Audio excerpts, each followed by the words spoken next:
Now, the next one is the non-QM loan. So all of our people that are self-employed, let's say you're self-employed and you wrote off everything in your taxes. You told Uncle Sam you made $10 last year. I'm going to look at that tax return and say, hey, Carol, you made $10 last year. How did you survive? How did you live? How did you eat? Right? So I wouldn't qualify you for anything, right?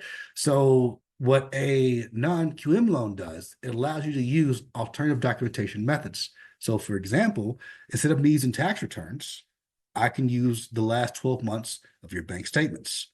I'll look at your bank statements, look at your business bank statements. I will look at your bank statements. I would then look at your deposits.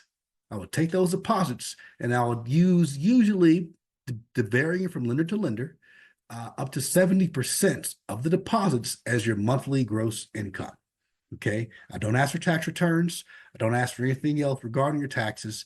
I use that as face value, take it from there, and you're good to go. There are no down payment assistance programs that you can use in conjunction with non-qualified mortgages. They want to see skin in the game. Okay. So if you're self-employed, you wrote everything off on your taxes, you need down payment assistance, you need to either A, save the money up, B, wait till you save the money up. One or the other. Okay.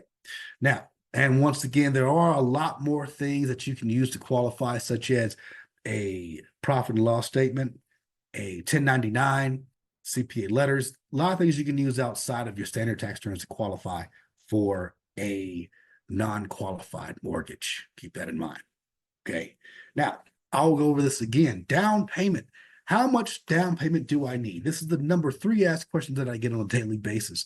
How much down do I need? Let me stop you right there. Remember, down payment and closing cost are not the same thing. Okay? Down payment and closing cost are not the same thing. On a conventional loan, the required borrower obligation, or minimum investment, I should say, is 3% on conventional financing. FHA, it's 3.5% of the purchase price. USDA, there is none. VA, there is none.